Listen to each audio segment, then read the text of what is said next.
నీకు కావలసిన భూమిని తీసుకో, కొలుచుకో అన్నాడు బలిచక్రవర్తి. వెంటనే ఆ చిన్న పిల్లవాడిగా వచ్చినటువంటి వామనమూర్తి తన యొక్క పాదముల చేత 3 అడుగుల భూమిని కొలవడం కోసమని ఒక పాదంతో ఈ భూమినంతటినీ కొలిచాడు, ఒక పాదంతో ఆకాశాన్నంతటినీ కొలిచాడు. 3వ అడుగు ఎక్కడ పెట్టను అన్నాడు.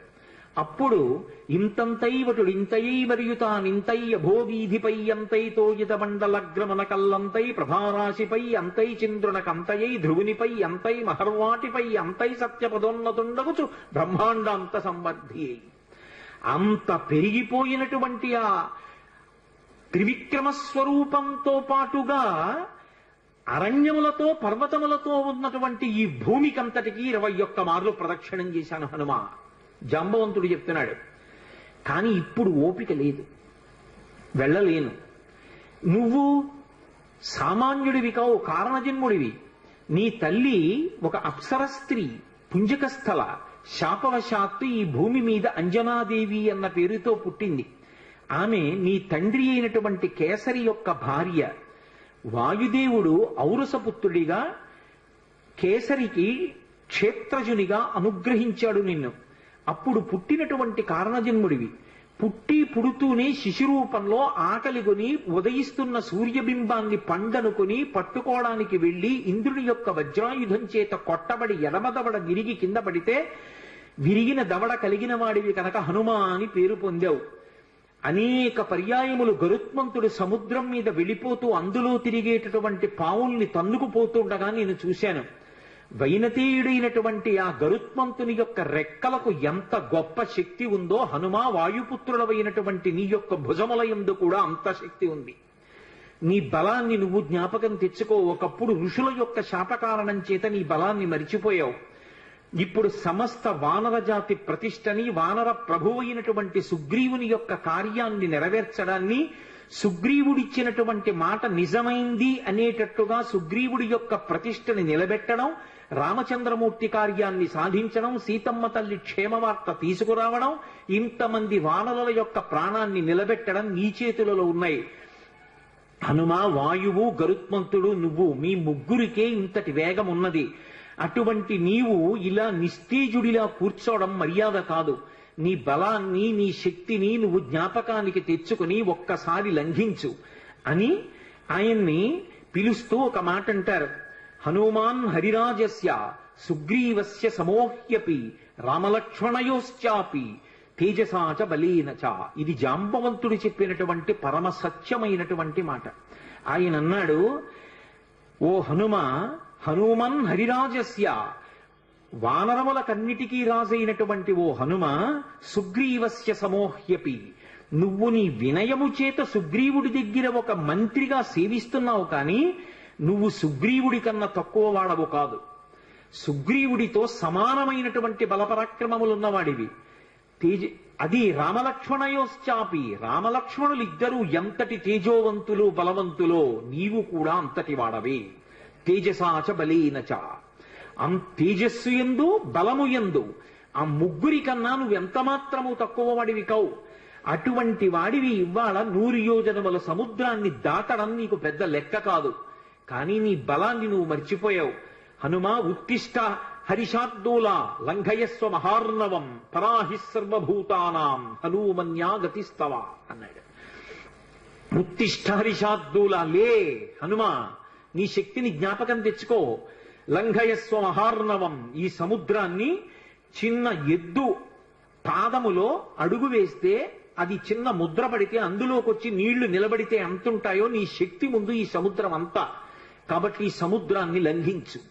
ఉత్తిష్ట హరిషార్దూలా లంఘయస్వ మహార్ణవం పరాహి సర్వభూతానాం. ఇది హనుమ యొక్క గొప్పతనం. హనుమన్యాగతిస్తవ సర్వభూతానాం. ఈ సృష్టిలో ఎన్ని భూతములున్నాయో అన్ని భూతముల కన్నా కూడా తేజోవంతుడవు, గమనమునందు అటువంటి వేగమున్నవాడివి నువ్వే. పరాహి సర్వభూతానాం హనుమన్యా గతిస్తవ, నీ యొక్క వేగం అటువంటిది. అంతటి వేగమున్నవాడివి నువ్వు ఇవాళ ఇలా కూర్చోవడం బావులేదు, లే నీ బలాన్ని పుంజుకో అన్నాడు. ఎప్పుడైతే జాంబవంతుడు కీర్తించాడో వెంటనే హనుమ యొక్క శాపం నివారణమైపోయింది. ఇప్పటికీ తెలియక ఓ మాట అంటుంటారు, మనం ఆయన బలం ఆయనకి జ్ఞాపకం చేయాలండి అని. మనం జ్ఞాపకం చేయక్కర్లేదు, ఎప్పుడూ ఆయన శాపం తీరిపోయింది. తీరిపోయి తన బలం తాను జ్ఞాపకానికి తెచ్చుకున్నారు కాబట్టే వెంటనే ప్రతిజ్ఞ చేశారు. లేచి నిలబడి, ఇక్కడి నుంచి నేను కాని సముద్ర లంఘనాన్ని ప్రారంభం చేస్తే నేను నా పాదములతో భూమిని దట్టించినప్పుడు ఈ భూమి ఊంచుకోలేదు. అందుకే మహేంద్రగిరి మీద నిలబడి అక్కడి నుంచి బయలుదేరి వెడతాను.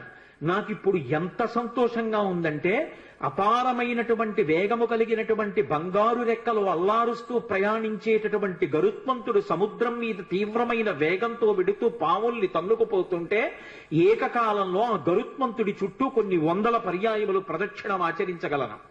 సముద్రానికి ఉత్తర తీరంలో నిలబడి వంగి ఉత్తర తీరాన్ని నా చేతితో స్పృశించగలను. గోష్పదీకృత వారాసిం మచకీకృత రక్షసం రామాయణ మహామాలా రత్నం వందే అనిలాత్మజం. ఎద్దు పాదంలో నీరు నిలబడితే దాటడం ఎంత అవలీలగా దాటగలరో అంత అవలీలగా దాటగలను.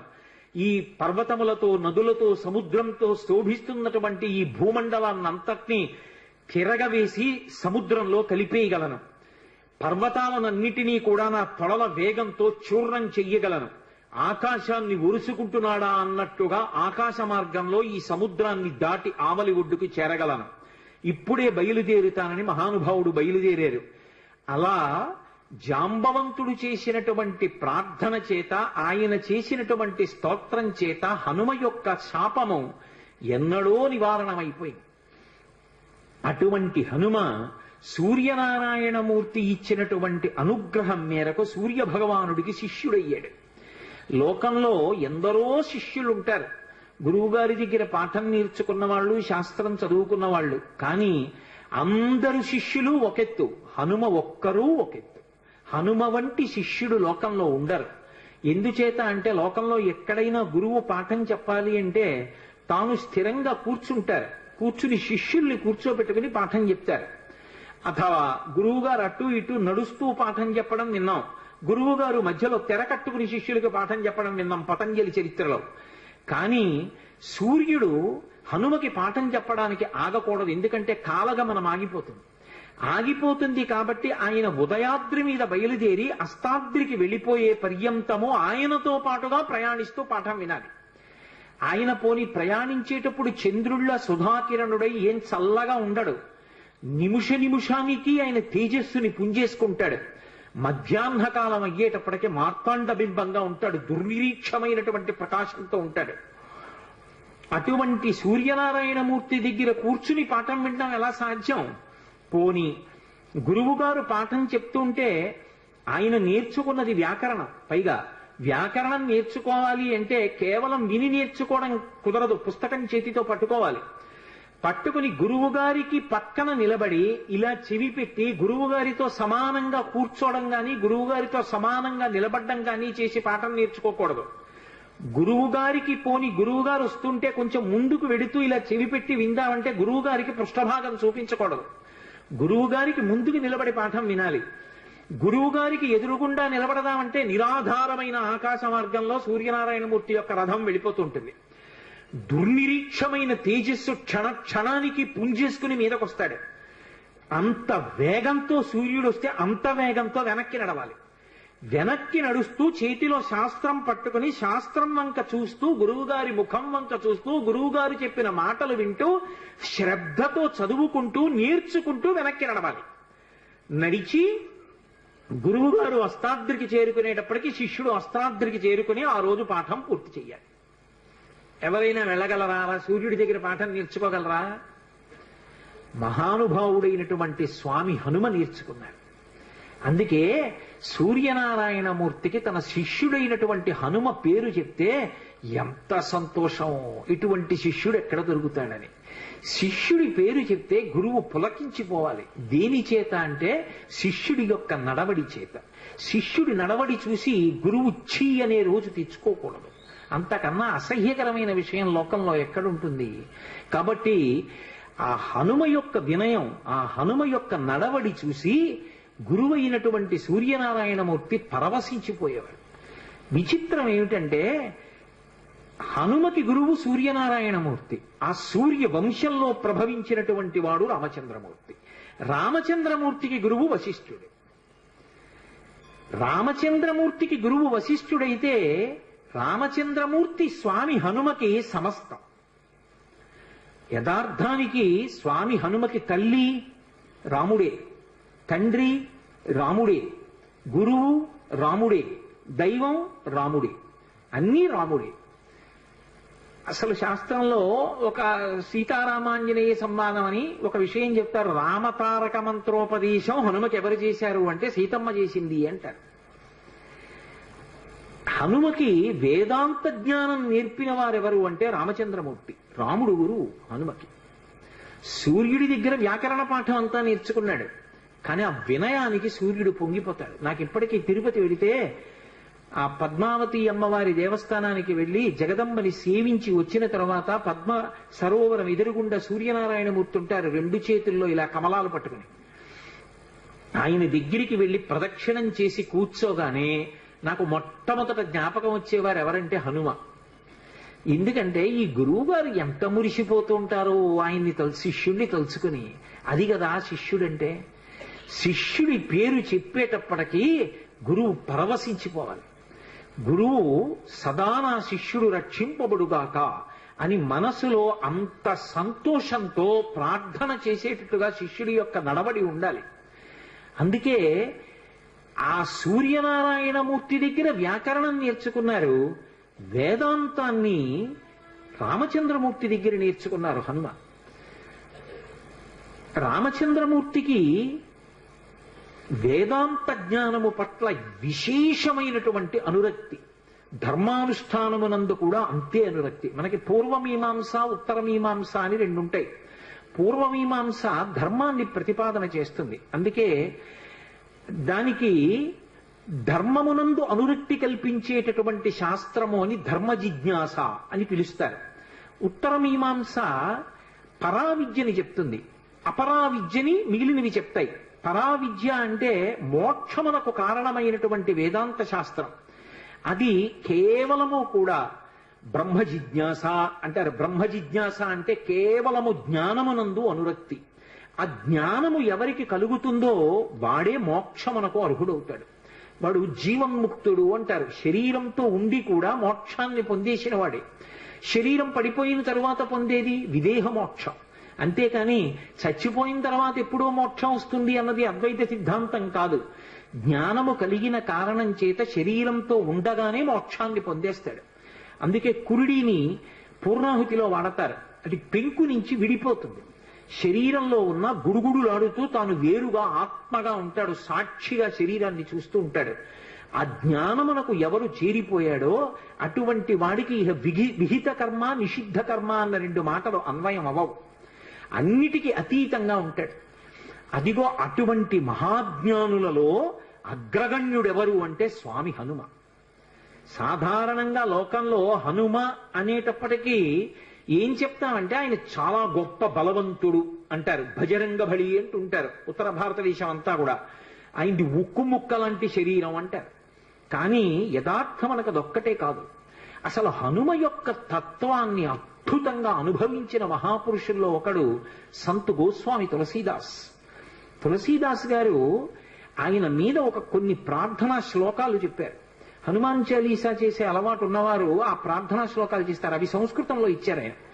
దాన్ని ఆ ప్రార్థనా శ్లోకం చెప్తూ అతులిత బలధామం స్వర్ణ శైలాభదేహం ధనుజవన కుశానం జ్ఞానినామగ్రగణ్యం అంటారు తులసీదాస్ గారు.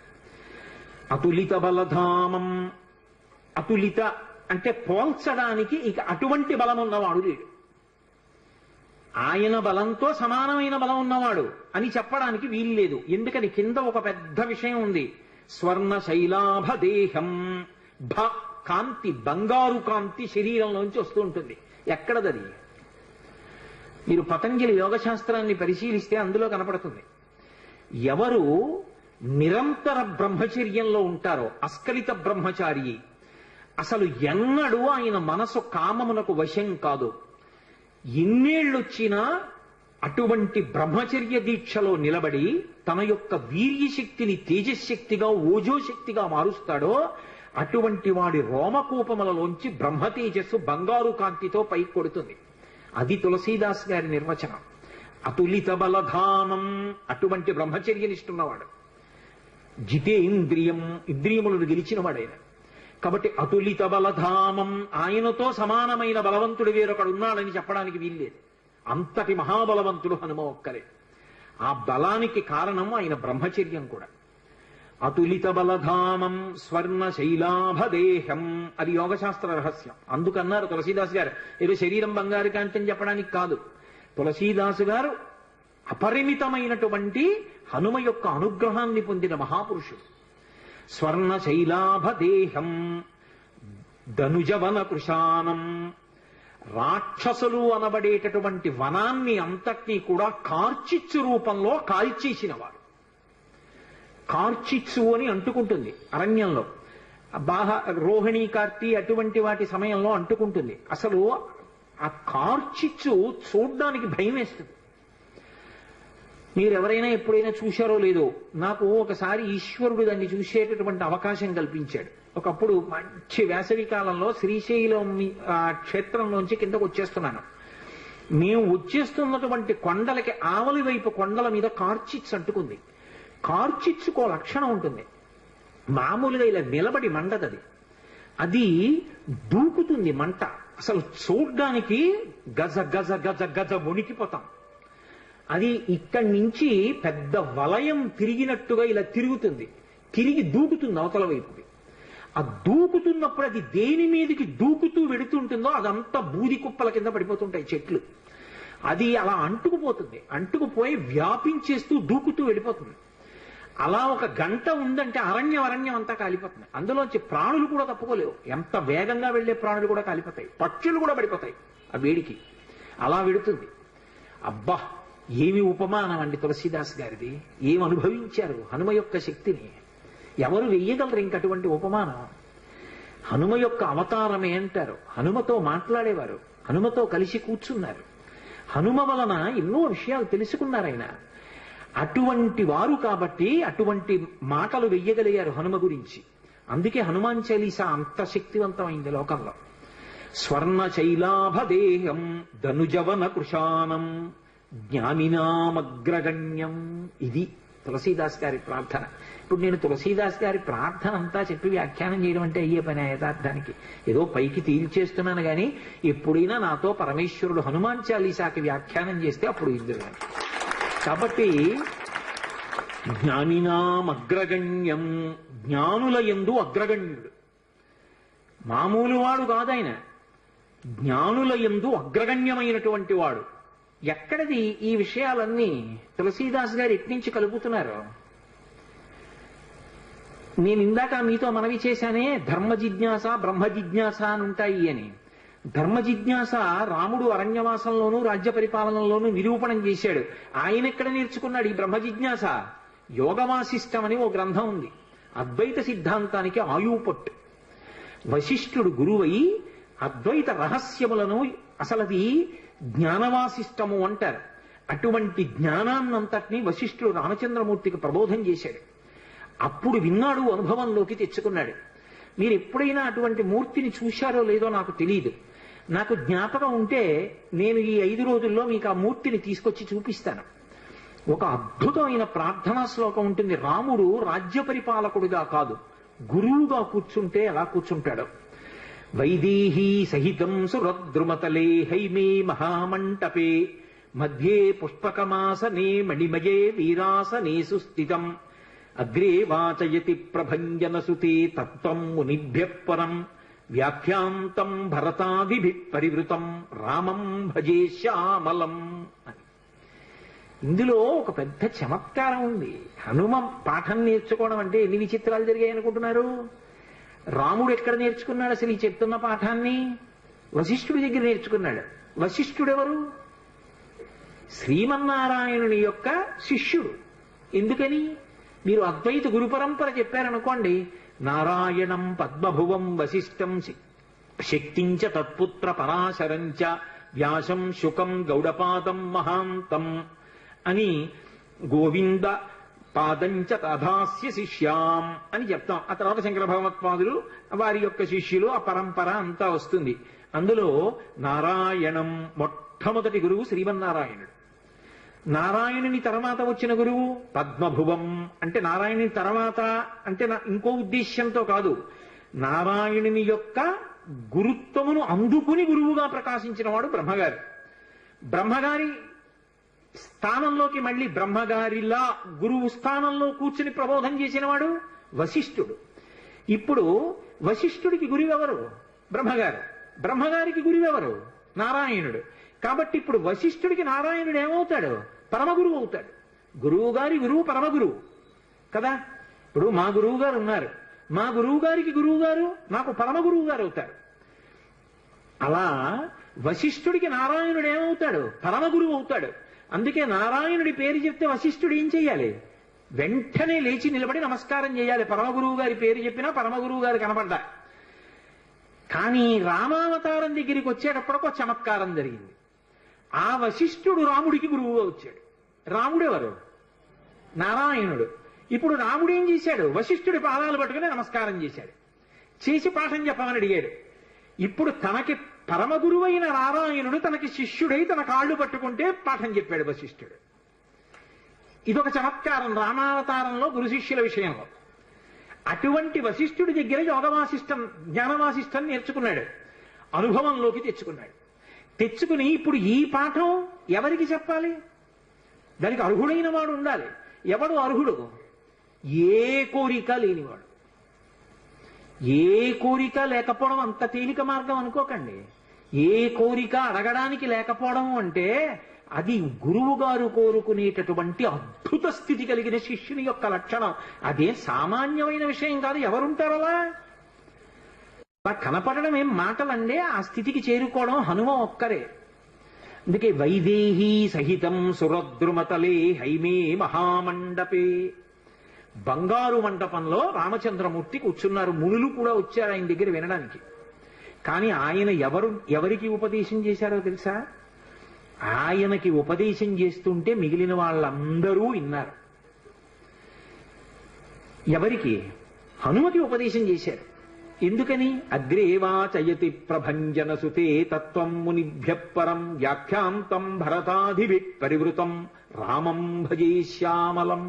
నీలమేఘఛాయ కలిగినటువంటి రాముడు తత్వోపదేశం చేస్తే ఇలా ముద్ర పడతాడు, చిన్ముద్ర.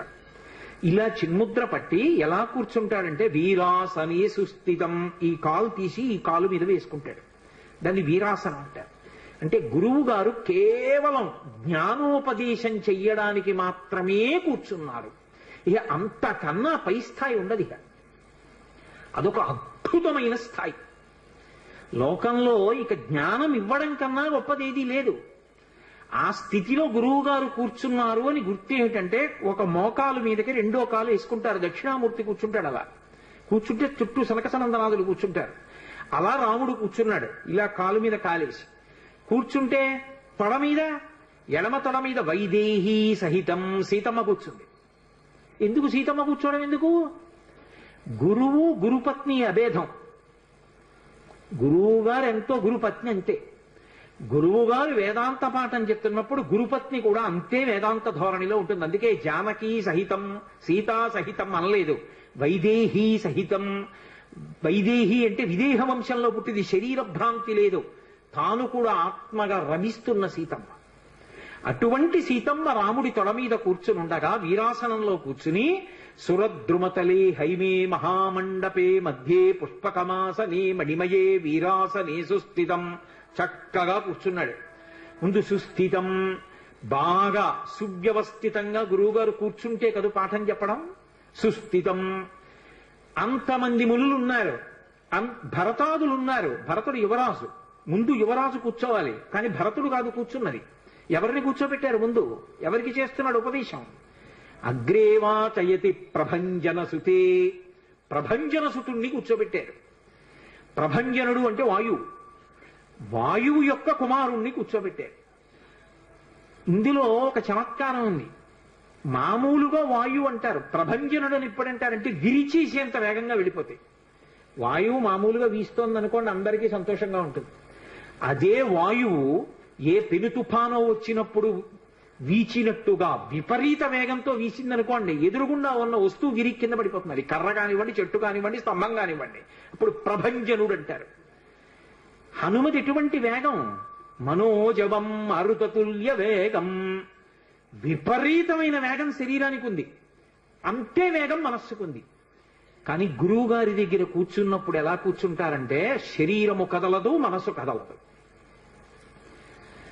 మనకంత వేగం లేకపోయినా శరీరం అంత వేగంగా వెళ్ళదు. నిజానికి హనుమ మనసుకున్నంత వేగమూ లేదు. అయినా కూడా మన మనసు గురువు గారి దగ్గర ఉండదు.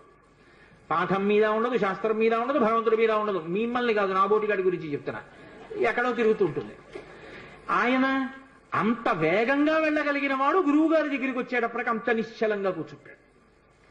ప్రభంజన సుతే తత్వం మునిభ్య పరం. హనుమకి చెప్తుంటే మిగిలిన వాళ్ళు విన్నారు తప్ప యువరాజని భరతుణ్ణి కాని మునులని మిగిలిన వాళ్ళని కాని కూర్చోబెట్లా. ఒక్క హనుమని కూర్చోబెట్టారు. ఎందుకని? ఏ కోరిక లేకుండా మనసులో నాకు ఇది కావాలన్న కోరిక లేదు. అందుకని బ్రహ్మ జిజ్ఞాస అందుకోవడానికి అర్హుడయ్యాడు. గురువు గారు అలా కూర్చున్నారు అంటే అది అందుకోవడానికి అర్హుడైన శిష్యుడిగా కూర్చోవడం అంటే అంతకన్నా అదృష్టం జీవితంలో ఏముంటుందండి. ఇంకా గురువు గారు అలా వచ్చి కూర్చున్నారంటే శిష్యుడిగా నేను కూర్చుంటానండి అనాలి అంటే ఎన్ని కోట్ల జన్మల అదృష్టం ఉంటే అంటారు ఆ మాట. కాబట్టి హనుమని కూర్చోబెట్టారు ఎదురుగుండా. తత్వం మునిభ్య పరం. దక్షిణామూర్తిలో ఇలా చిన్ముద్ర పట్టాడు రాముడు. చిన్ముద్ర పట్టి అగ్రేవాచయతి ప్రభంజన సుతే తత్వం మునిభ్య పరం వ్యాఖ్యాంతం భరతాధిభి పరివృతం రామం భజే శ్యామలం. హనుమకి చెప్తుండగా వేదాంతాన్ని మిగిలిన వాళ్ళందరూ విన్నారు. ఈ జ్ఞాన మార్గాన్ని, ఈ బ్రహ్మ జిజ్ఞాస బాగా అనుభవంలోకి తెచ్చుకున్నవారు. అందుకే మీకు మహాభారతంలో ఆరణ్య పర్వంలో గంధమాదన పర్వతంలో ఆ అరటి తోటలో ఒక పర్వత గుహలో యోగంలో తనలో తాను రమిస్తూ కూర్చుని ఉంటారు. అంతటి మహాయోగమూర్తి హనుమ. అటువంటి వారు అంతటి మహాశక్తివంతుడు. ఎంత శక్తివంతుడో అంత వేగంతో వెళ్ళగలిగినటువంటి వాడు. అలా గురువు గారి దగ్గర జ్ఞానపాఠాన్ని నేర్చుకున్నటువంటి వాడు. ఆ జ్ఞానాన్ని అనుభవంలోకి తెచ్చుకుని యోగ మార్గమునందు అలా నిలబడినటువంటి వారు. అందుకే మీరు ఎప్పుడైనా హనుమ దగ్గర ప్రదక్షిణం చేశారనుకోండి, అదొక్కటి చాలు మిమ్మల్ని అనుగ్రహించేస్తుంది. మీరు ఏ కోరికతోనైనా చెయ్యవచ్చు. ఆయన పరబ్రహ్మస్వరూపుడై అనుగ్రహించేస్తాడు. ఎందుకంటే అలా యోగమునందు నిలబడగలిగిన ప్రజ్ఞాశాలి కనుక. శ్రీరామాయణంలో ఒక చమత్కారం ఉంది. దాని పేరే రామాయణము. రాముడితో మిగిలిన వ్యక్తులందరూ నడుస్తారు. అసలు రాముడు కనిపించని కాండ ఉండదు సుందరకాండ వినా. సుందరకాండలో రాముడు కనపడకపోయినా రామ కథ 1కి 10 మార్లు చెప్పబడుతుంది. అటువంటి రామచంద్రమూర్తి వలన ఉపకారము కాని ప్రత్యుపకారము కాని పొందనివాడు రామాయణమునందు లేడు. ఆయనకి ఉపకారం చేసిన వాళ్ళందరికీ ప్రత్యుపకారం చేశారు. ఒకవేళ ఉపకారం చేయకపోయినా ఉపకారం చేశారు. కానీ ఆయన ఉపకారాన్ని పొంది కూడా ప్రత్యుపకారం నేను చెయ్యలేను అని చెప్పింది ఎవరితో అంటే ఒక్క హనుమతోని చెప్పారు.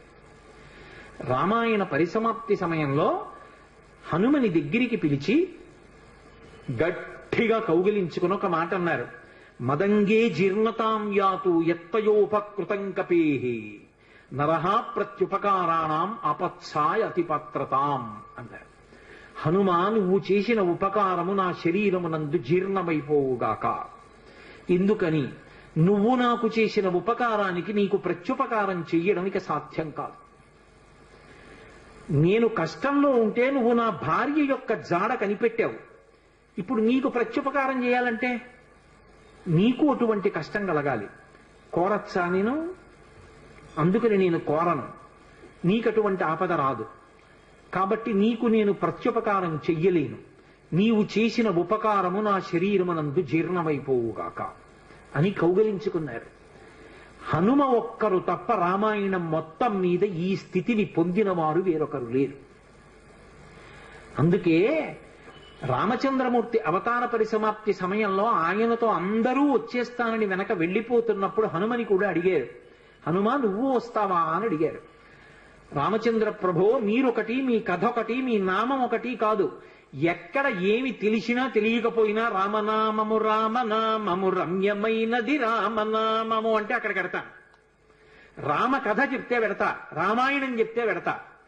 ఇప్పుడు రాముడు అన్నాడు, మక్కథా ప్రచరిష్యంతి యావల్లోకే హరీశ్వర తావద్రమస్య సుప్రీతో మద్వాక్యమనుపాలయం. రామశాసనం హనుమకి.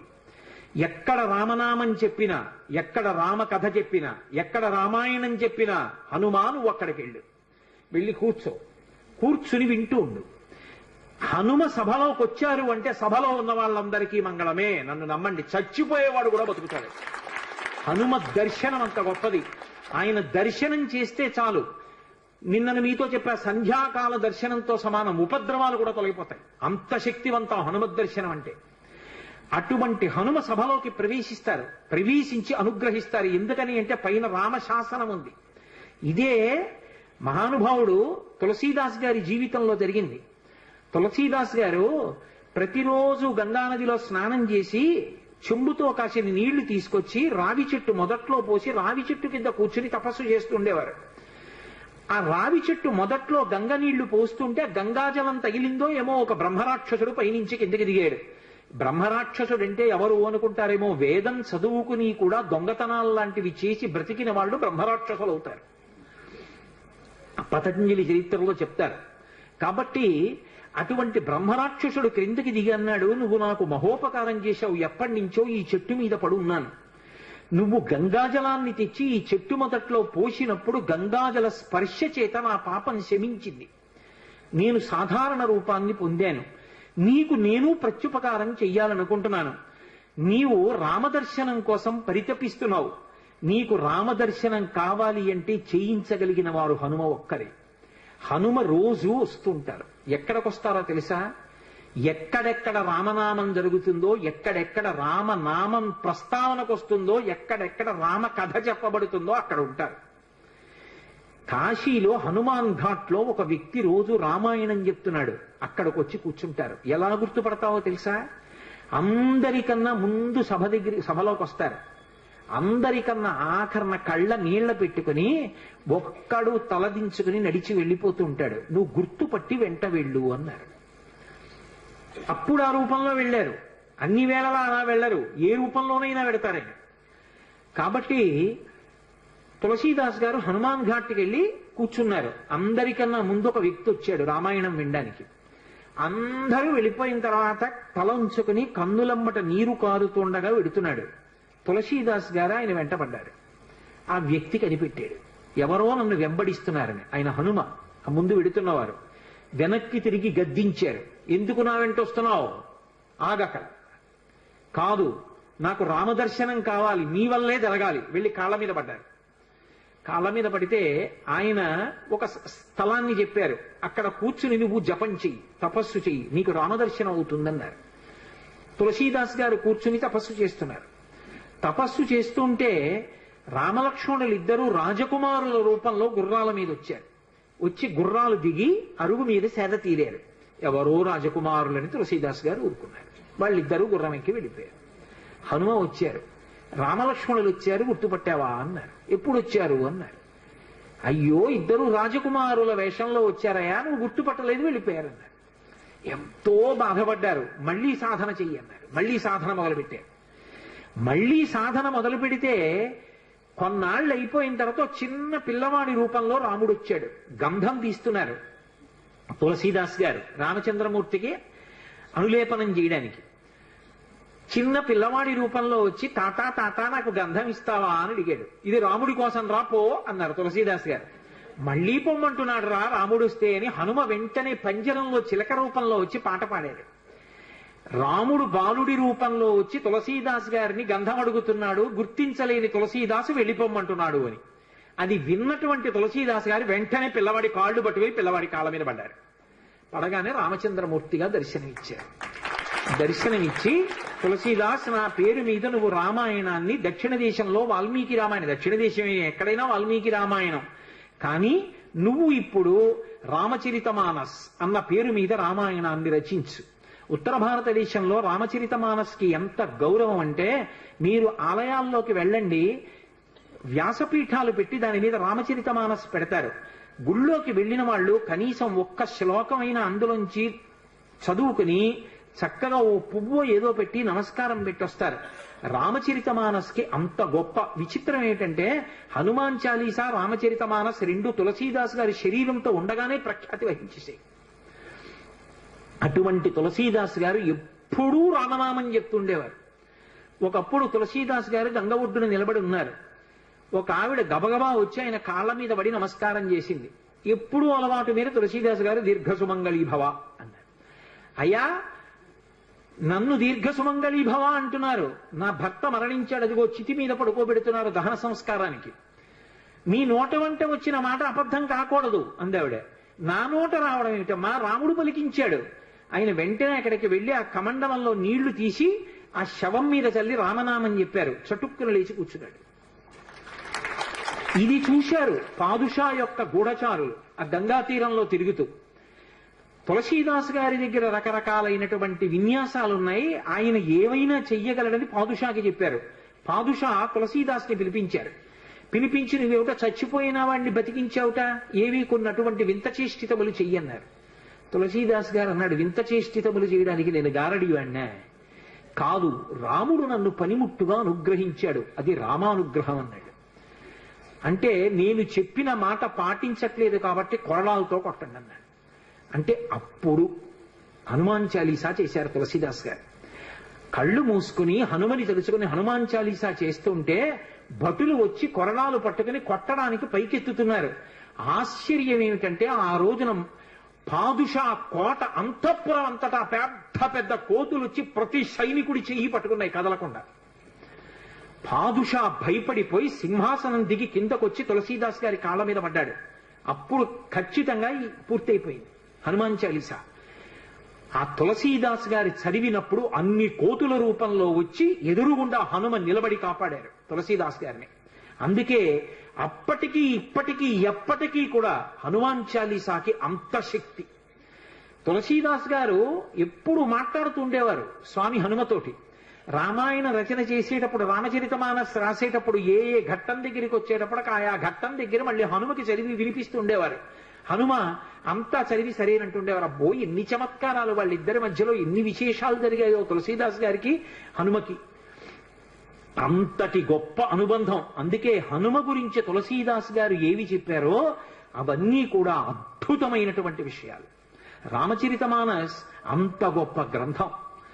తులసీదాస్ గారిని అనుగ్రహించారు మహానుభావుడు స్వామి హనుమ. అనేకమైనటువంటి అవతారాల్లో ఈ లోకంలో వచ్చి ఎందరినో అనుగ్రహించారు. వారు వచ్చినటువంటి అవతారములు ఎన్నో ఉన్నాయి. అందులో సమర్థ రామదాసు గారిగా వచ్చారు ఒకప్పుడు. నారాయణ అన్నది ఆయన యొక్క అసలు పేరు. ఆ పిల్లవాడికి తల్లిదండ్రులు పెట్టిన పేరు. కానీ ఆ పిల్లవాడు విశేషమైనటువంటి రామభక్తి తత్పరుడయ్యాడు. పెళ్లి నిశ్చయం చేశారు. పిల్లవాడిని పెళ్లిపీటల మీద కూర్చోబెట్టారు. పురోహితుడు ఇక జీలకర్ర బెల్లం పెట్టించడం కోసమని సుముహూర్త సావధాన సులగ్నే సావధాన అంటున్నాడు. పెళ్లి కొడుక్కి ఇంకోలా వినపడింది, సావధాన సావధాన. ఇలాగే అందరూ గృహస్థాశ్రమంలోకి వెళ్ళిపోతున్నారు, లంపటంలోకి వెళ్ళిపోతున్నావు, ఇక నిన్ను నువ్వు ఉద్ధరించుకోలేవు, నా మాట విను, ఇప్పటికైనా మించిపోయింది లేదు, ఇంకా సుముహూర్తం రాలేదు, తొందరపడు అన్నట్టుగా వినపడింది. సావధాన సావధాన అన్నది జాగ్రత్త పడు అన్నట్టు వినపడింది ఆ నారాయణ అన్న పిల్లవాడికి. అంతే హనుమ యొక్క అనుగ్రహం ఆవేశించింది. హనుమదవతారం అంటారు సమర్థరామదాస్ గారు. ఒక్కసారి పెళ్లి మంటపంలోంచి 10 దూకులు దూకి వెళ్ళిపోయారు. వెళ్ళిపోయి గోదావరిలో దూకేశారు. దూకేసి గోదావరి నదినంతటినీ కూడా ఈది ఆవలి ఒడ్డుకు వెళ్ళిపోయి 10 రోజులు ఆగకుండా నడిచి వెళ్ళిపోయారు అరణ్యంలో. వెళ్ళిపోయి గోదావరి నందిని అనేటటువంటి 2 నదుల యొక్క సంగమ స్థానంలో కూర్చుని నిరంతర రామధ్యానం చేస్తుండేవారు. అంత రామధ్యానం చేసి రామదాసు అని పేరు పొందారు. ఒకప్పుడు బదరీ వెళ్ళారు వారు. బదరీ వెళ్ళి ఆనాడు దేశంలో ఉన్నటువంటి అధార్మికమైన విషయాలు చూసి వ్యగ్రత చెంది ఒక జలకూపమునందు శరీర పరిత్యాగం చేస్తానని నిర్ణయించుకున్నారు. రామచంద్రమూర్తి ప్రత్యక్షమయ్యారు. నీ వలన ధర్మం నిలబడాలి, నువ్వు శరీర పరిత్యాగం చేస్తే ఎలా? నువ్వు సమర్థుడవు ధర్మం నిలబెట్టడానికి, నీ వలన ఒక వ్యక్తి ధర్మాన్ని నిలబెట్టేవాడు తయారవుతాడు.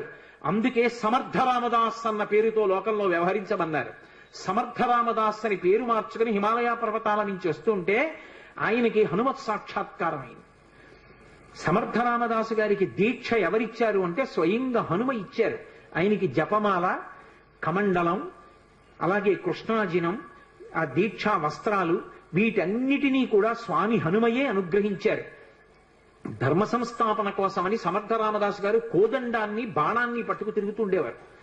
ఒకప్పుడు ఆయన వేదాంత బోధ చేస్తుంటే గోదావరి తీరంలో కొంతమంది బ్రాహ్మణులు వచ్చి ఆయన్ని విమర్శించారు. నువ్వేమో వేదాంత బోధ, పట్టుకున్నది ధనస్సా, చేతిలో బాణమా, ఈ వేదాంతం సత్యమా, ధనస్సు బాణం సత్యమా? వేదాంతం చెప్పేవాడికి ధనస్సు బాణం ఎందుకురా? బహుశా ఈయనకి బాణం ఎక్కువ పెట్టడం కూడా చేత కాదనుకుంటాను, ఉత్తిని అలా పట్టుకు తిరుగుతున్నాడు అన్నారు. వెంటనే ఆయన బాణాన్ని ఎక్కుపెట్టి ఆకాశంలో ఎగురుతున్నటువంటి పక్షుల గుంపులో ఒక పక్షిని కొట్టారు. ఆ పక్షికి తగిలిది కింద పడిపోయింది, ప్రాణం వదిలేసింది. మళ్ళీ వెంటనే ఈ బ్రాహ్మణులందరూ అన్నారు, కట్టుకున్నవి దీక్షావస్త్రాలు, పక్షిని కొట్టాడు ఏ కారణం లేకుండా, ఇటువంటి వాడికి వేదాంత బోధ చేసే అధికారం ఎక్కడుందన్నారు. వెంటనే ఆయన గోదావరిలో నీళ్లు కమండలంలో ఉన్నాయి, ఆ కమండలంలో నీళ్లు తీసి రామనామం చెప్తూ పక్షి మీద తెల్లారు. అది రివ్వున ఆకాశంలోకి ఎగిరిపోయింది. సమర్థ, అందుకే ఆయన పేరు ముందు బిరుదువాక్యం. ఆయన అఘటనాఘటన సమర్థుడు. అంతటి హనుమదవతారంగా వచ్చి మొత్తం దేశమంతటా కూడా ప్రచారం చేశారు. గుండెల్లో రాముడు, శరీరంలో హనుమ, అది ఆయన నినాదం. అందుకే ప్రతి చోట వ్యాయామ పాఠశాలలు పెట్టారు. వ్యాయామశాలలు పెట్టి అందరూ కూడా వ్యాయామం చేసి మంచి ఆరోగ్యవంతమైన శరీరాన్ని, గుండెల నిండా రామభక్తిని పెంపొందించుకోండి, ధర్మ సంస్థాపన చెయ్యండి. ఊరూరా సమర్థ రామదాసు గారి ప్రబోధమే. అంత గొప్పగా ధర్మవీరుల్ని తయారు చేశారు. అటువంటి సమర్థ రామదాసు గారు ఒకానొకప్పుడు ఛత్రపతి శివాజీ ఇంటికి వెళ్ళారు. వెడితే భిక్ష ఇవ్వాలి కాబట్టి జోలు పట్టారు. శివాజీ వచ్చి ఓ కాగితం చుట్టేని జోలులో పడేశాడు. రామదాసు గారు తీసి చదివారు. చదివేటప్పటికి తన యావత్ సామ్రాజ్యాన్ని గురువు గారికి అర్పించేస్తున్నాను అని ఉంది. నేను దీక్ష తీసుకున్నవాణ్ణి, నాకెందుకయా, నా ప్రతినిధిగా నువ్వు పరిపాలించు, కానీ రాజ్యాన్ని నాకు ప్రదానం చేశావు కాబట్టి నీ పతాకం మాత్రం కాషాయ వస్త్రంతో ఉండాలని తన కాషాయ వస్త్రాన్ని పతాకంగా ఇచ్చారు. అందుకే ఛత్రపతి శివాజీ పతాకం కాషాయ వస్త్రం. శ్వేతాశ్వం కాషాయ వస్త్రంతో, ఆయన తెల్లగుర్రం మీద ఎక్కి కాషాయ పతాకం పట్టుకుని ఎడుతుండేవాడు. అటువంటి మహానుభావుడు. ఒకప్పుడు శివాజీ సమర్థ రామదాసు గారి దర్శనానికి వెళ్ళారు. వెడితే సమర్థ రామదాసు గారు ఆయనకి ప్రసాదం ఇచ్చారు. ఇంటికి వెళ్ళి ఈ ప్రసాదం చూసుకో అన్నారు. ఇంటికి వెళ్ళి విప్పారు. విప్పితే అందులో ఒక మూటలో మట్టి ఉంది, ఒక మూటలో గులకరాళ్ళు ఉన్నాయి, ఒక మూటలో గుర్రపు లద్ది ఉంది, ఒక మూటలో కొబ్బరికాయ ఉంది. ఇంతటి శివాజీ తెల్లబోయాడు. ఏమిటి ప్రసాదం, ఎందుకు ఇచ్చారు గురువు గారని? మహాతల్లులు ఈ లోకంలో బిడ్డల్ని కన్న తల్లులు భారతదేశంలో ఎంత గొప్ప వాళ్ళని తయారు చేశారో. వెంటనే ఆ తల్లి వచ్చింది, జీజీబాయి వచ్చి ఆవిడంది, సమర్థ రామదాసు గారు ఏదైనా ఇచ్చారు అంటే అది ఉత్తినైపోయేది కాదు. ఎందుకు ఇచ్చారో తెలుసా? మహానుభావుడు ఆయన మట్టి ఇచ్చారు అంటే నువ్వు భూపతివికా, రాజ్య పరిపాలన చేయి, ధార్మికంగా అని ఇచ్చారు. ఆయన గులకరాళ్ళు ఇచ్చారు, కొండల మీద కోటలు కట్టమని ఆదేశం. గుర్రపు లద్దినిచ్చారు అంటే ఆశ్విక దళాల్ని ఎక్కువగా పెంచుకోమని అర్థం. కొబ్బరికాయ ఇచ్చారు, మనసులో మధురంగా ఉండి పైకి చాలా గంభీరంగా కఠినంగా ఉండు, అప్పుడు కానీ వ్యవస్థ అదుపులో ఉండదని నీకు చెప్తున్నారు. ఈ 4 సందేశాలు నీకు చెప్పడానికి 4 రకాల ప్రసాదం ఇచ్చారని చెప్పారు. సమర్థ రామదాసు గారు చివర రామచంద్రమూర్తి యొక్క నామం చెప్తూ ఆయన రామచంద్రమూర్తి యొక్క మూర్తి పాదముల మీద తలపెట్టి శరీరాన్ని విడిచిపెట్టారు. హనుమయే ఈ దేశంలో ధర్మాన్ని నిలబెట్టడానికి ఒకప్పుడు సమర్థ రామదాసుగా వచ్చారు. ఎందరూ పొందారండి హనుమత్ సాక్షాత్కారం. ద్వైతమతావలంబకులు మహానుభావులు. రాఘవేంద్ర స్వామి వారు హనుమ యొక్క సాక్షాత్కారాన్ని పొందారు. ఆయన్ని చిన్నతనంలో వెంకటనాథుడు అని పిలుస్తుండేవారు. ఆయన కటిక పేదరికం అనుభవించారు. శిష్యులందరికీ కూడా వేదాంత పాఠం చెప్పి దొరికినదేదో అది తినేవారు.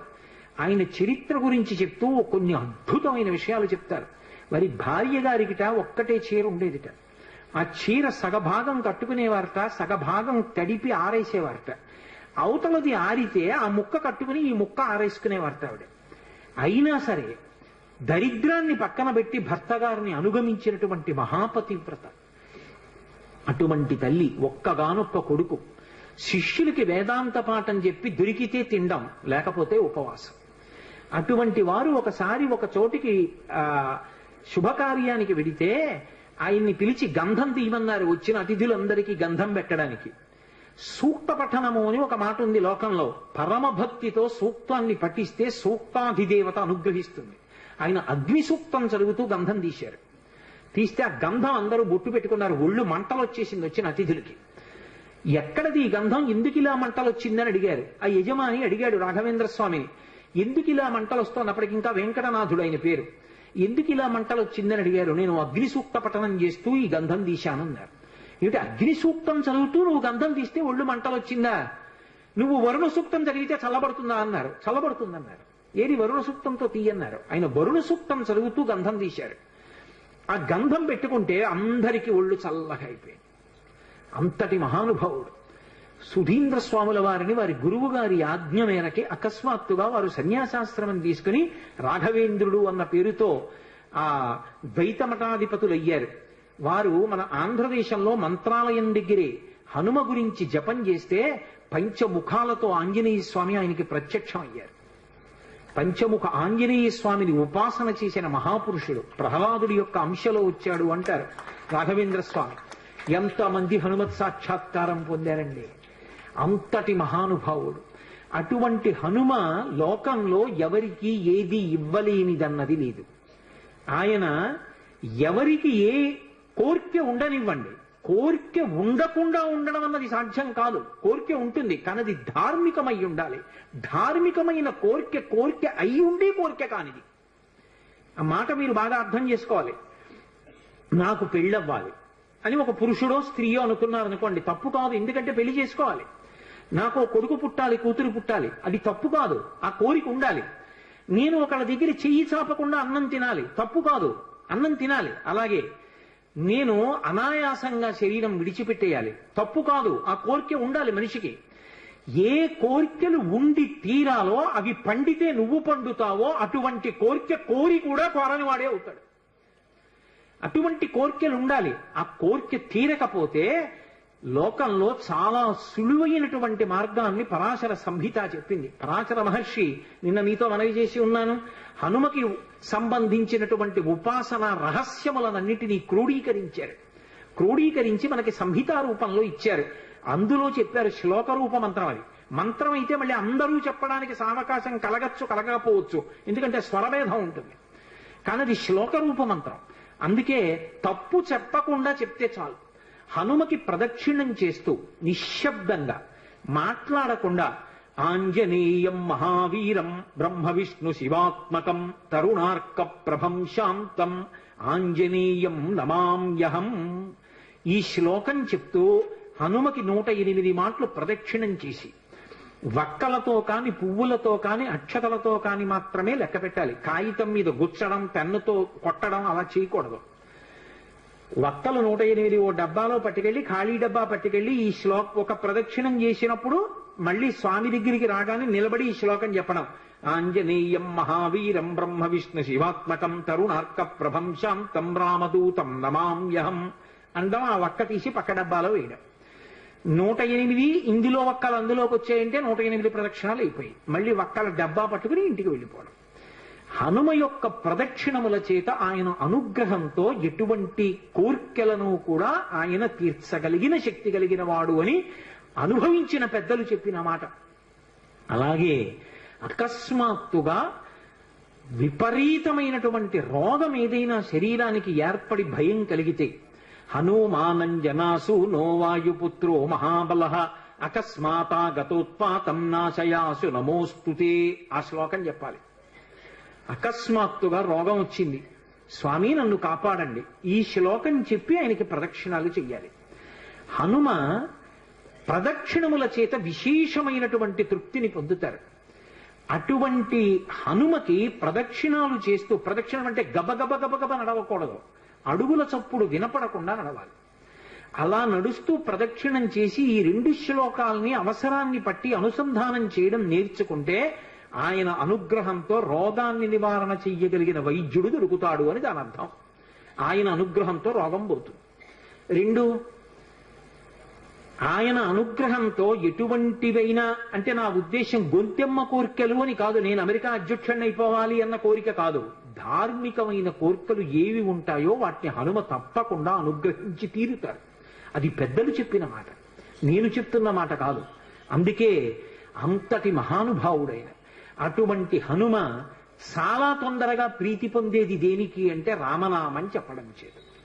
మీరు రోజు రామనామం వ్రాయడం అలవాటు చేసుకున్న, రామనామాన్ని కీర్తించిన, రామనామం పలికిన పరమప్రసన్నుడైపోతారు. మరి ఈ మాట నేను చెప్పినప్పుడు రామనామం చెయ్యొద్దు మనం? ఇవాళ ఉపన్యాసం పూర్తి చేసేటప్పుడు కూడా ఒక్కసారి రామనామం చేసి ఇవాళ ఉపన్యాసాన్ని పూర్తి చేస్తాను, మళ్ళీ రేపు సాయంకాలం 6:30 కలుసుకున్నప్పుడు మళ్ళీ ఉపన్యాసాన్ని కొనసాగిస్తాను. కాబట్టి నేను మకుటాన్ని అంటాను, మీ అందరూ, నేను చరణాన్ని అంటాను, మీ అందరూ మకుటాన్ని అనండి. మకుటం అంటే రామనామము రామనామము రమ్యమైనది రామనామము. 3 మాటలు రామనామాన్ని పలికినట్టు అవుతుంది. నేను చరణం చెప్తుంటాను, మీరు అనండి చక్కగా. నారదాది మహామునీంద్రులు నమ్మినది శ్రీరామనామము,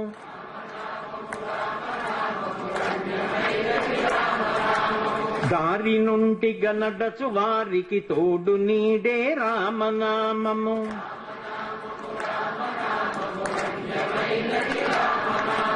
కోరి కొలచిన వారికెల్లను కొంగు బంగారు రామనామము.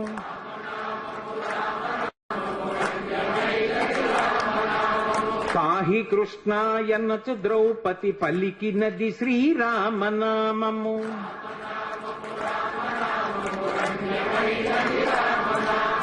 ఆలు బిడ్డల సౌఖ్యము కన్నను అధికమైనది రామనామము.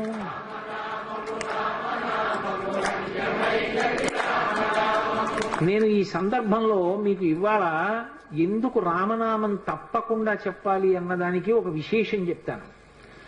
ఇవాల్టి తిథి ఏమిటి? త్రయోదశి. త్రయోదశి ఏ నెలలో వచ్చింది? మార్గశీర్ష మాసంలో వచ్చింది. మార్గశీర్ష మాసం శుక్లపక్షంలో త్రయోదశితో కూడుకున్నటువంటి తిథి. ఈ త్రయోదశి తిథికి హనుమకి చాలా దగ్గర సంబంధం. త్రయోదశి నాడే సీతమ్మ దర్శనమైంది హనుమకంటారు. రెండోది, త్రయోదశికి అంత శక్తి, హనుమతో సంబంధం ఎందుకు వచ్చాయో తెలుసా? దానికి ఒక పెద్ద కారణం ఉంది. అసలు త్రయోదశి తిథికి హనుమకి అంత దగ్గరి సంబంధం ఎందుకు వచ్చిందో, ఇవాళ రామనామం మనం ఎందుకు చెప్పి తీరాలో, ఈ రహస్యం ఏమిటో, అసలు ఉపాసనలో ఆయనకి ఏ ఏ పళ్ళు నైవేద్యం పెట్టాలో, ఆయన పూజ ఎలా చేస్తారో, ఈ విశేషాలను గురించి, ఆయన దవడల వైభవం గురించి రేపటి రోజున నా చేత స్వామి హనుమ పలికించుకాక. అంత గొప్ప రోజున మనం రామనామం చెప్తున్నాం. కాబట్టి చక్కగా అవకాశాన్ని సద్వినియోగం చేసుకోండి. నేను ఇంకో పావుగంట అరగంట చెప్పలేక కాదు, నేను చెప్పడం ముఖ్యం కాదు, మీరు కూడా అనుసరించడం ముఖ్యం. బ్రహ్మ సత్యము జగన్ మిథ్యాభావమే శ్రీరామనామము.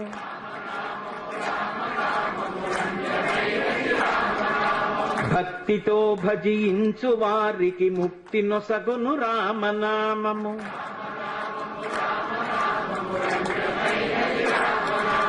సకల జీవులలోన వెలిగే సాక్షిభూతము రామనామము.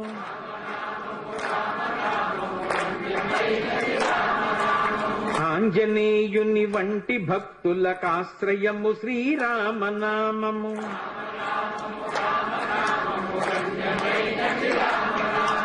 విషయ వాసనలెల్ల విడచిన విదితమగు శ్రీరామనామము.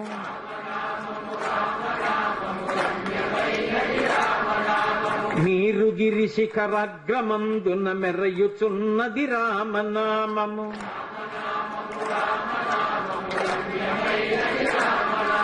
పాలు మీ గడ్డ పంచదారల పక్వమే శ్రీరామనామము.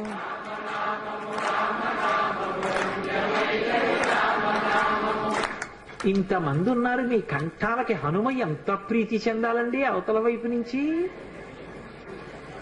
ఎందరో మహానుభావుల డెందమాయను రామనామము,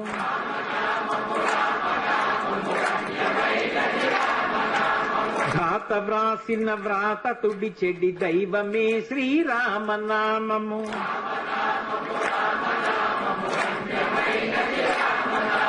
శివుడు గౌరికి బోధ చేసిన చిన్మయము శ్రీరామనామము.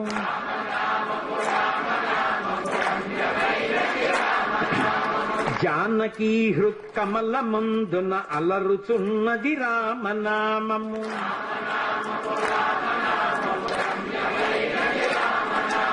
చిత్తశాంతిని కలుగ చేసిడి చిత్స్వరూపము రామనామము.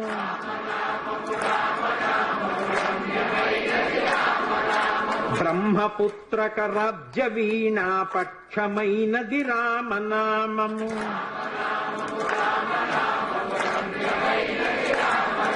శాంతి సత్యాహింస సమ్మేళనము శ్రీరామనామము.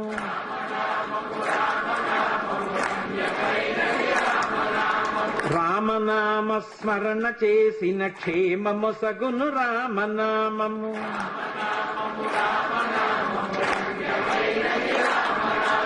తల్లివలె రక్షించు సుజనుల నెల్ల కాలము రామనామము.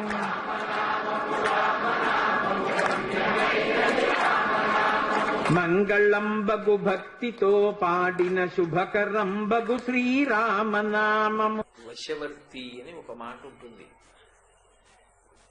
తనకన్నా పైన ఉన్నటువంటి వాళ్ళకి, గౌరవనీయులైనటువంటి వారికి, పెద్దలైనటువంటి వారికి, తనకన్నా అధికారంలో ఉన్నటువంటి వారికి మనిషి స్వచ్ఛందంగా తనంత తానుగా వశపడి ఉండాలి. అలా తాను వశపడి ఉండకపోతే దానివల్ల ఉపద్రవం పైన ఉన్న వాళ్ళకి సంభవించదు, ఎవరు వశపడలేదో వాడికే సంభవిస్తుంది. ఎంత శక్తివంతుడు కానివ్వండి, ప్రయత్నపూర్వకంగా ఏదో ఒక స్థానం దగ్గర తాను వశవర్తి కావాలి. ఒక గురువు గారి దగ్గరైనా లొంగి ఉండాలి, తండ్రి దగ్గరైనా వంగి ఉండాలి, తల్లి దగ్గరైనా వంగి ఉండాలి, అన్నగారి దగ్గరైనా వంగి ఉండాలి, అధికారి దగ్గరైనా వంగి ఉండడం నేర్చుకోవాలి. కనీసంలో కనీసం తన స్నేహితుడి దగ్గరైనా లొంగి ఉండడం నేర్చుకోవాలి. ఎక్కడా నేను ఇప్పుడు ఎవ్వరికీ వశవర్తిని కాను అన్నాడు అనుకోండి, ఆయన యథార్థంగా ఎంత గొప్పవాడు కానివ్వండి, అది శోభించదు. మీకు నేను ఒక ఉదాహరణ చెప్పాలి అంటే, ఉద్యోగంలో చేరినప్పుడు ఎంత చదువుకున్నవాడైనా కావచ్చు, ఎంత సమర్థత కలిగిన వాడైనా కావచ్చు, కానీ తన పై అధికారిని గౌరవించి, అధికారి మాటకి గౌరవం ఇచ్చి, తాను ఆయనకి వశపడి మర్యాదతో ప్రవర్తించడం, మర్యాదతో కార్యక్రమాన్ని నిర్వహించడం చేత కాలేదనుకోండి, యువతలవాడు ఎంత సమర్థుడు కానివ్వండి, పై అధికారి భరించలేడు. ఎంత తెలివైన వాడైనా కానివ్వండి, ఇతను నాకు వద్దండి, నా దగ్గర ఇతను సహాయకుడిగా నాకు వద్దంటాడు. ఎందుకని అంటే, ఏ పని చెప్పినా మీకేం తెలుసు, నాకే తెలుసుదా బాగా అనడం మొదలుపెట్టాడు అనుకోండి, నిజంగా అవతలవాడు తెలివైన వాడైనా అలా అన్ని వేళలా ధిక్కరించడం అనేటటువంటిది యువతల వారికి అంగీకారయోగ్యంగా ఉండదు. అందుకే వశపడి ఉండడము అనేటటువంటి మాట నేర్చుకోలేనప్పుడు అది జీవితంలో అంత శోభస్కరంగా పరిణమించదు. అసలు లోకంలో ఎవరికన్నా గొప్పవాడెవరు అంటే స్వామి హనుమయ్యే. ఆయనంత వేగం గలవారు లేరు, ఆయనలా దూకగలిగిన వారు లేరు, ఆయన లాంటి బ్రహ్మచర్యనిష్ట కలిగినటువంటి వాడు లేడు, ఆయన లాంటి శాస్త్ర పాండిత్యం ఉన్నవాడు లేడు, ఆయన అంత తెలివైనవాడు లేడు, ఆయనంతటి విద్వాంసుడు లేడు, ఆయన అంతటి వాక్యజ్ఞుడు లేడు, ఆయనలా మాట్లాడగలిగినటువంటి వాడు లేడు. ఇన్ని శక్తులు ఆయన యందు కేంద్రీకరింపబడి ఉన్నప్పటికీ కూడా తన పైన ఉన్నటువంటి వాడు తనతో సమానుడు కాని తనకన్నా తక్కువ వాడే అని తనకి తెలిసిన్నప్పటికీ కూడా ఆయన ప్రభువైనటువంటి కారణం చేత గౌరవించడం అనేటటువంటి మాట నిజంగా స్వామి హనుమ దగ్గర నేర్చుకోవాలి. ఇవాల్టి రోజు వర్తమాన కాలంలో ఉన్నటువంటి సమాజంలో అసలు ఒక ఉద్యోగం చేసేటప్పుడు పైవారిని గౌరవించి పైవారి పట్ల వినయ విధేయతలతో ప్రవర్తించడము అనేటటువంటి మాట జీవితంలో అన్వయం చేసుకోవడం నేర్చుకోవాలి అంటే స్వామి హనుమ యొక్క వృత్తాంతాన్ని పరిశీలించాలి. ఒకానొకప్పుడు జాంబవంతుడే ఆయనతో ఒక మాట అన్నాడు. నిన్నటి రోజు ఉపన్యాసంలో నేను మీతో మనవి చేశాను. స్వామి హనుమతో మాట్లాడుతూ ఆయనతోటే ఒక మాట అంటాడు. స్వామి హనుమ, మీరు సుగ్రీవస్య సమోహ్యపి రామలక్ష్మణయోస్యాపి తేజసాచ బలీనచ అన్నాడు. ఓ హనుమ, మీరు ఎంత శక్తి కలిగినటువంటి వారు అంటే హనుమాన్ హరిరాజస్య అని పిలిచాడు. ఈ కోతులకన్నిటికీ కూడా రాజు వంటి వాడా?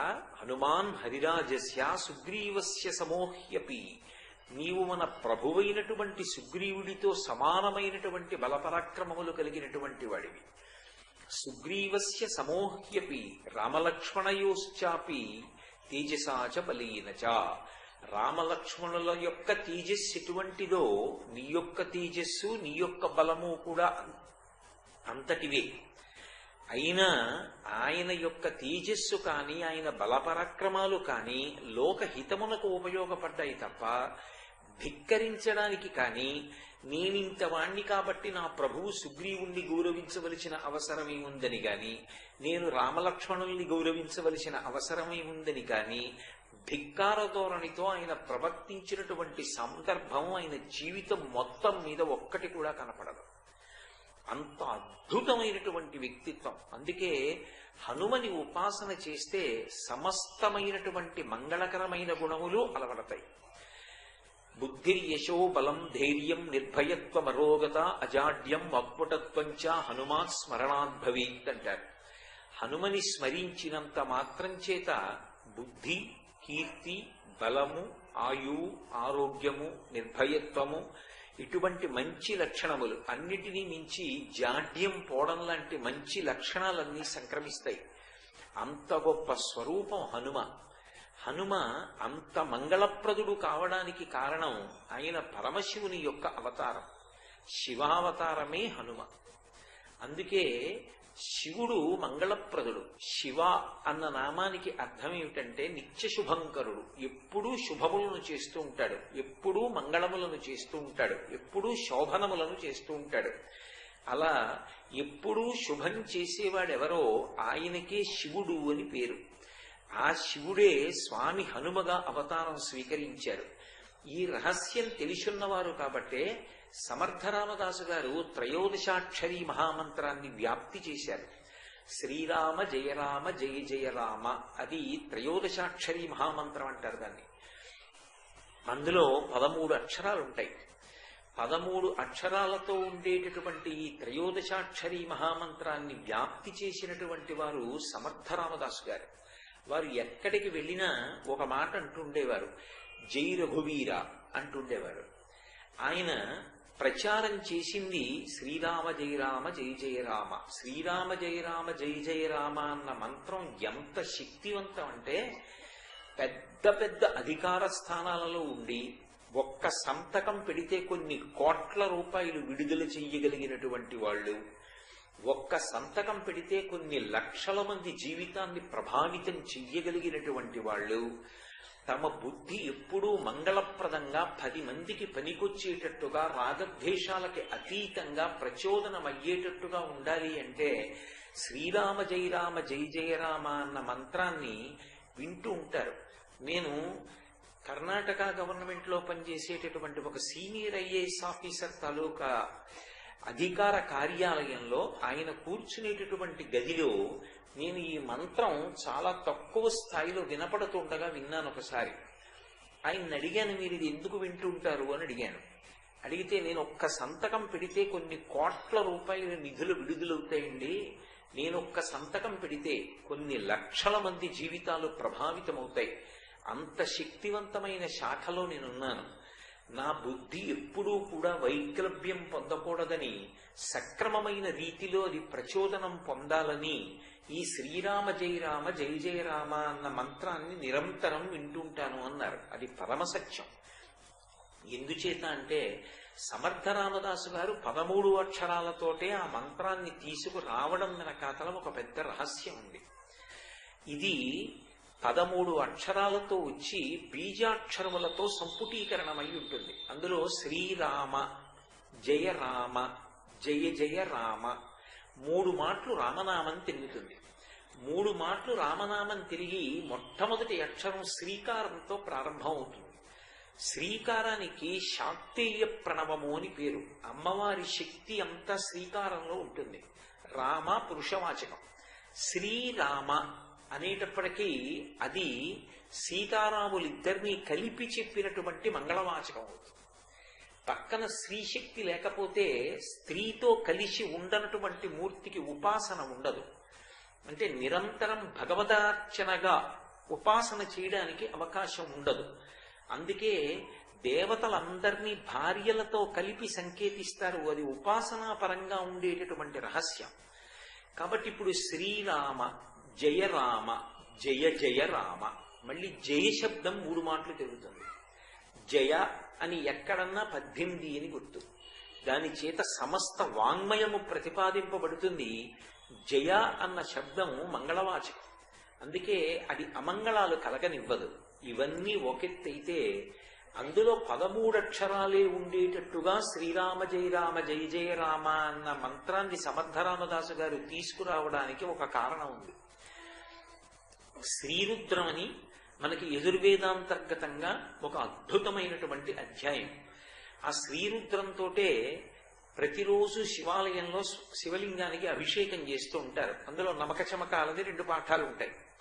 ఈ శ్రీరుద్రంలో శంకర అనేటటువంటి నామం అత్యంత కీలకం. ఎందుకని అంటే శం కరోతి ఇది శంకర, ప్రత్యక్షంగా శుభాల్ని తీసుకొచ్చి అందించేటటువంటి వాడెవరో ఆయనని శంకర అని పిలుస్తారు. శంభు అంటే సుఖముల యొక్క ఉత్పత్తి స్థానం. శంకర అంటే ఆ శుభములను తీసుకొచ్చి అందించేటటువంటి వాడు. అటువంటి శంకర అన్న నామం శ్రీరుద్రాన్ని ఘనపాఠంగా చెప్తే 13 మాటలు తిరుగుతుంది. 13 మాటలు శంకర అనేటటువంటి నామము తిరగాలి అంటే శ్రీరుద్రాన్ని ఘనపాఠంగా చెప్తారు. అది ఒక్క ఘనపాఠీలు మాత్రమే అలా చెప్పగలరు. అలా చెప్పగలిగినటువంటి ఘన చేత శంకర శబ్దము 13 మాటలు తిరిగేటటువంటి అద్భుతమైనటువంటి అధ్యాయము శ్రీరుద్రం.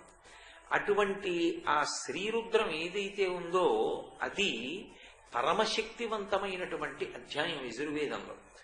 శంకరానామం శ్రీరుద్రాన్ని ఘనగా చెప్తే 13 మాటలు తిరుగుతుంది. కాబట్టే ఆ శంకరుడే హనుమగా వచ్చారు కనుక ఆ హనుమ తత్వం ప్రకాశించాలి అంటే ఎక్కడ రామనామం ఉంటుందో అక్కడ ప్రకాశిస్తుంది. అందుకే శ్రీరామ జయ రామ జయ జయ రామ అని 13 అక్షరాలతో సమర్థరామదాసు గారు నిర్ణయం చేసి అంతటా కూడా వ్యాప్తి చేయడానికి కారణం అది. అందుకే శంకరుడే స్వామి హనుమగా వచ్చారు. అందుచేతనే మీరు జాగ్రత్తగా పరిశీలిస్తే వాయువు ఎవరో కాదు. వాయువు పరమశివుని యొక్క అష్టమూర్తులలో ఒకడు.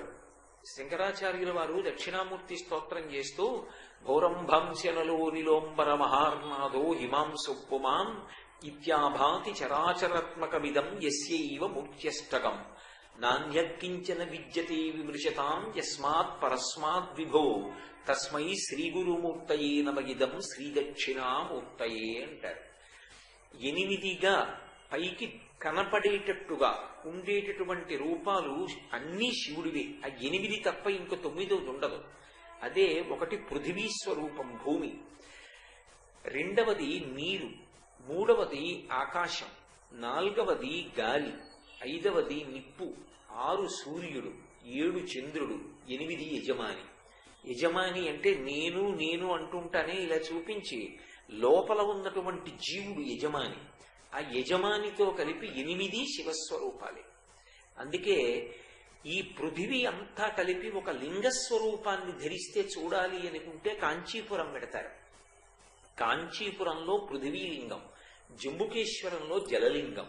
అందుకే జంబుకేశ్వరంలో ఉన్నటువంటి లింగం దగ్గర ఎప్పుడు నీరు ఊరుతుంది, కానీ అది ఎవరి మీద చల్లరు, బిందెలో పట్టి పక్కన పోసేస్తారు. జంబుకేశ్వరంలో జలలింగం, అరుణాచలంలో అగ్నిలింగం. అగ్నిహోత్రం ఏమీ లింగంగా ఉండదు, కానీ బయట వాతావరణానికి మీరు గడప దాటి అంతరాలయంలోకి వెడితే ఉండే వాతావరణానికి తేడా ఉంటుంది. అరుణాచలం అంతరాలయం ఎప్పుడూ విడిగా ఉంటుంది. బాహ్యంలో అగ్ని, ఆంతరమునందు జ్ఞానాగ్ని. కాబట్టి అరుణాచలంలో అగ్నిలింగం, శ్రీకాళహస్తిలో వాయులింగం. అందుకే అది బాగా స్పష్టంగా అర్థం అవడం కోసం ఏం చేస్తారంటే, శివలింగానికి యువతల 2 దీపాలు వెలుగుతుంటాయి. పైన ఒక దీపం వెలుగుతుంది, కింద ఒక దీపం వెలుగుతుంది.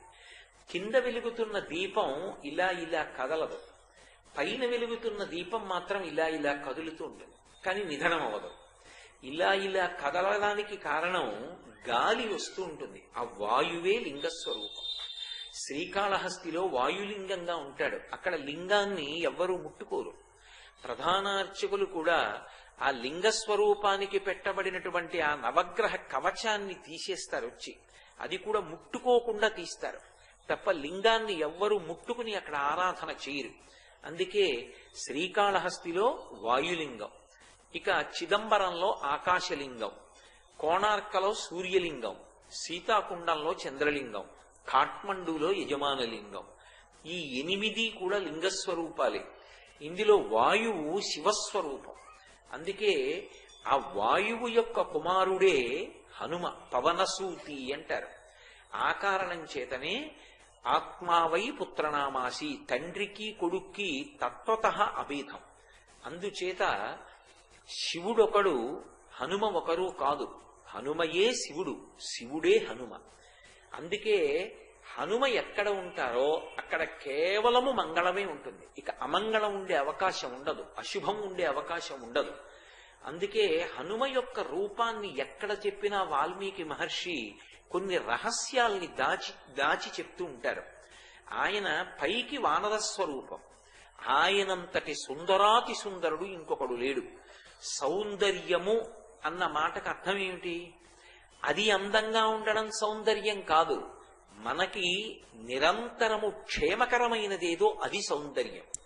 నాగుపాం పడగ విప్పి ఆడుతోందనుకోండి, చాలా అందంగా ఉంటుంది. అందంగా ఉందని మీరు దగ్గరికి వెళ్ళి పట్టుకోగలరా? సింహం నోరు విప్పి గర్జించిందనుకోండి, చాలా బాగుంటుంది, కానీ దాని నోట్లో చేయి పెట్టగలరా? దానికి ఎదురు వెళ్ళగలరా? కంటికి అందంగా కనపడినవన్నీ సౌందర్యం కాదు. ఏది నిజానికి మనకి రక్షణనిస్తుందో అది సౌందర్యం. అమ్మ సౌందర్యం. అమ్మ సౌందర్యం అంటే అమ్మ అందంగా ఉంటుందని కాదు. అందుకే శంకరాచార్యుల వారు అమ్మవారి గురించి చెప్తే సౌందర్య లహరి అన్నారు. ఎందుకు అమ్మ సౌందర్యం అంటే, అమ్మ ఎప్పుడూ రక్షణకారకమే. ఎంత పెద్దదైపోనివ్వండి, అమ్మ పిల్లలు క్షేమంగా ఉండాలని కోరుకుంటుంది. అందుకే అమ్మ సౌందర్యం, తండ్రి సౌందర్యం, గురువు సౌందర్యం తప్ప లోకంలో కంటికి అందంగా కనపడినవన్నీ సౌందర్యాలు కాదు. హనుమ సుందరాతి సుందరుడు. ఏ కారణం చేత? మీరు ఆయన రూపాన్ని ఒక్కసారి చూసి ఆయన ముఖం వంక చూడండి, ఆయన చేతుల వంక చూడండి, ఆయన పాదాల వంక చూడండి, తెలిసో తెలియకో ఆయన చుట్టూ తిరగండి, ఆయన పేరు చెప్పండి. ఆయన చేసే పని ఏమిటి అంటే వెంటనే రక్షణ కల్పిస్తారు. దేని నుండి రక్షణ? ఉపద్రవం నుంచి రక్షణ ఇస్తారు. ఉపద్రవం అంటే ఒక్కడితో పోవచ్చు, లేదా అది ఊళ్ళని తుడిచిపెట్టేది కావచ్చు. ఇంతటి ప్రమాదాన్ని తప్పించి ఆపగలిగినటువంటి శక్తివంతుడెవరు అంటే హనుమ ఒక్కరే. అందుకే ఆయనకి ప్రదక్షిణం చేస్తే ఆయన గురించి చెప్పేటటువంటి తత్వం మారిపోతుంది.